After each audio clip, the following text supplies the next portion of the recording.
Hey everyone, I'm here with my Rogue One review. It's going to contain all sorts of spoilers, so click away now if you do not want them.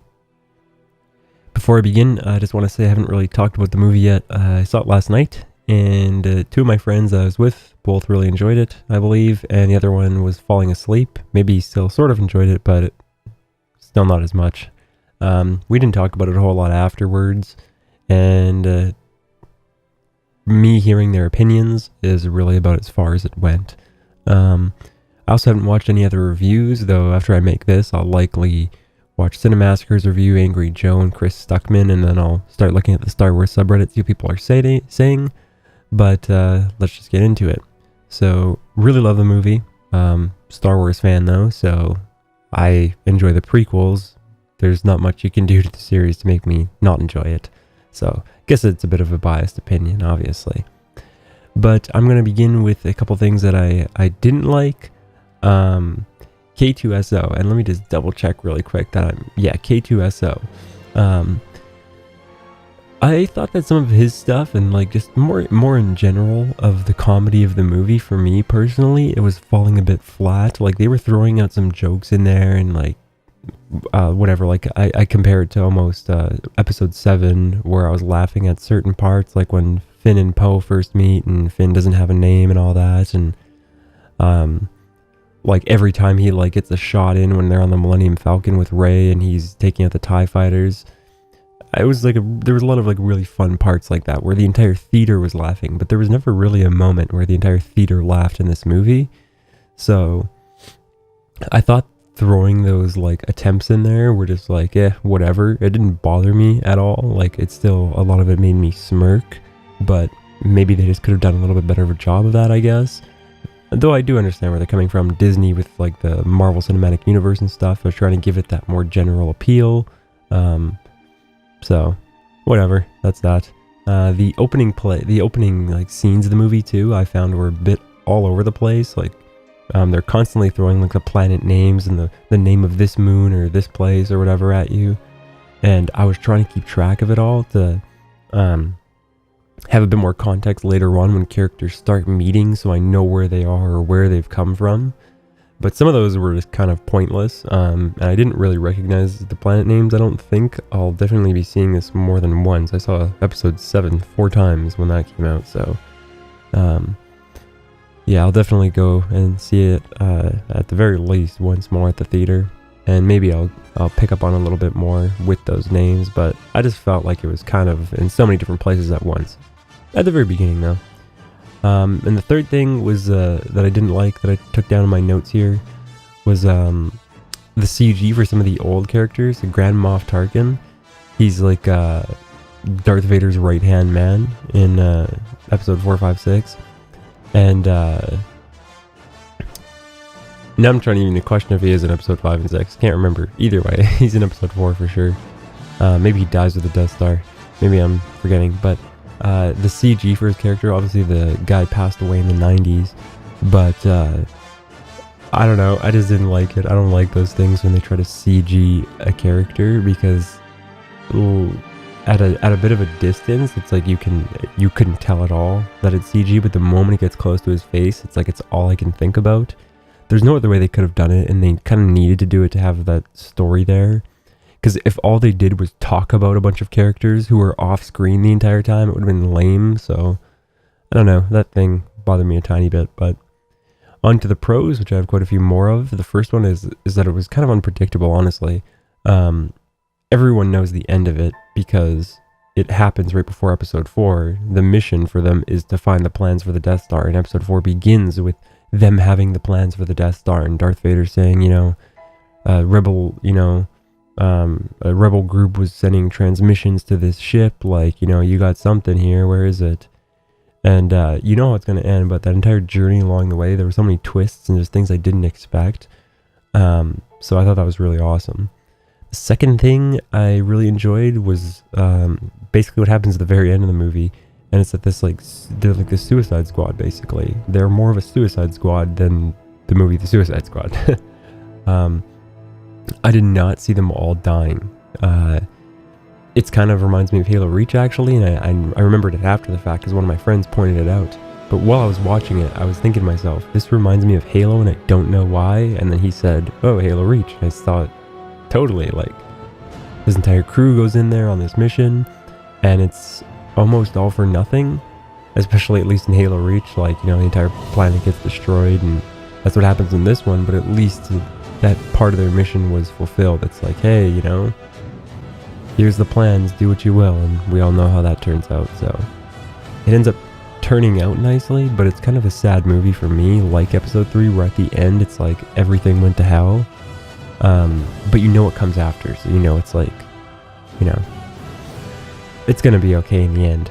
Now that I'm thinking about this, if you watch the movies chronologically in order as they are now, episode 3 and 4, or episode 3 and Rogue One, the two status movies, are like right after each other, so it's kind of funny. And the third thing for pros is I thought Darth Vader was sick at the very end when he shows up on like the Alliance ships and he's just murking those freaking Alliance nerds. Like, oh my god, that was awesome. And so it kind of like the entire time you're following this badass group of rebels, right, who are doing, you know, some pretty nutty stuff and you know, just being badasses in general. And then Vader shows up and it's like, oh yeah, these are just regular people and this is the true badass here, as he like that's one of the coolest scenes in the entire series, because you never really get that where it's like a Jedi versus a bunch of people. I mean, you do kind of get it in like episode 6, say, when Luke goes to save Han and Leia, but you know, it's a bit goofy because it's an older movie and the action isn't as sick, but in this one it was like, whoa. So I'm looking forward to episode 8 and 9 because I think they'll do a lot of that. And I like the attention to detail at the end of the movie there too, in that last scene, because it ends seconds before episode 4 begins, and like the detail in the ship that they're on and everything, like the sound effects, the way the characters are dressed, costume, makeup, all that, super awesome. So great job there. And as another point on sort of like the characters, is that the cast was great too. I think they're doing a great job. Disney in general, honestly, because it's the same for the Marvel movies, but they're doing a great job of picking cool people that kind of really fit these roles. And the last thing I wrote down as a good pro is the throwbacks. There's a scene where Jyn and Cassian are walking around in the little town area or whatever, because they're trying to find Forrest Whitaker. I forget his character's name. They're trying to find him, and that dude shows up and they bump into him and he's like, I don't like you. And that guy's from episode 4 in the cantina and he says the same thing, I don't like you, to Luke. And then there's also Gold Leader. I haven't googled this, but I'm like 99% sure that Gold Leader in this movie, who is like in one of the X-Wings, is the same Gold Leader from episode 4.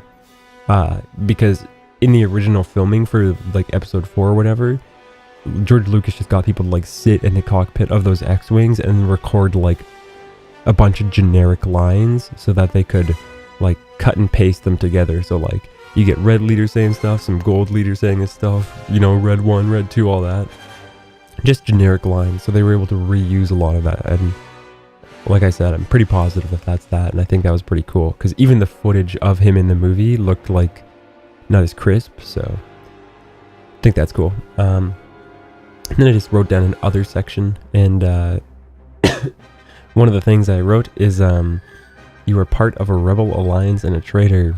At the start of episode 4, when Darth Vader's talking to Leia, and she's like, oh, what are you doing, you know, I'm just, you know, Leia, I'm not doing anything wrong here. And it makes it kind of funny because Darth Vader is, at the end of Rogue One, they're like chasing that ship away, so that line, it almost dumbs it down a bit and doesn't give it as much like meaning, because it's like so obvious that she's playing dumb, you know. Obviously Darth Vader knows that you're freaking part of the Rebel Alliance. He saw your ship leave the planet that just got blown up. I don't know, I thought it was funny. I thought it was also really cool that the flaw in the Death Star, which was originally thought to be, but it was actually a back door put in by Jyn's father, so I thought that was neat. I like that little addition to the story, because that's another one of those twists along the way that you can't necessarily see coming. Another thing is I put, oh, Jyn isn't Rey's mom. Like, there was people saying, and I was one of the people like months ago thinking, I wonder if this is going to be her mom. Like, I wonder if that's one of the extra little tidbits of information they're going to add to this movie, because we all know how it's going to end. So they got to like sprinkle some stuff in along the way that's like, oh, I wonder if this is gonna, that. But no, they all die. So no way that could happen. Unless there's some, nutty force stuff going on there, but I doubt it. I was kind of hoping that would happen, like maybe one of them would survive or something like that. If they did survive, then you'd kind of be questioning, oh, well, then where were they in episode 4, 5, 6? If they're part of this Rebel Alliance, how come they didn't continue to be a part of it and be around? So it's a good way for them to tie up those loose ends by just having all the characters killed off, so you can't question it. But this was this thing like, oh, look, she looks quite a bit like Daisy Ridley. Like, what if they cast her for that specific reason? And I was even trying to pay attention to the ships they were flying around. Like, oh, is that the ship that like drops Rey off in episode 7? But yeah, that's kind of that. I also thought it was neat that they didn't do the opening crawl sequence. I was really wondering if they were going to do that, because it's not an official episode movie, so no opening crawl in this one, just kind of jumps into it. And I was also, one thing that I was like hoping would be sprinkled in is Lor San Tekka. At the beginning of episode 7, Poe goes to Lor, and he's like, yo man, got that map to Luke? Hook it up, dude. And nothing is known about that character. So I was really wondering if we were going to get a chance to see him in this movie, see him, during this time period, just get an idea more about his character. Because now I'm wondering, where the heck is this guy going to be? Are they going to tell him about us in episode 8? Are they going to tell him about us in the Han Solo movie? Is there going to be a third movie that he's in? Is he going to be in like a freaking cartoon or some noise or a book? Like, how does this guy have the Luke Skywalker map? What is his deal? Anyways, that's all the notes I wrote down. I just kind of racked my brain for 15 minutes this morning to write all this down. And that's what I came up with. So maybe I did miss something. Either way, I give the movie a 10 out of 10. It's my favorite movie of the year. And I'm definitely looking to more Star Wars movies, and more specifically, because this is what I'm talking about, the Star Wars stories, where we get something outside of that main series just to provide a little bit extra backstory or more meaning to the actual, feature films, if that's what you want to call them. But yeah, that's going to be it for this video. So likes and comments are always appreciated. But until next time, bye for now.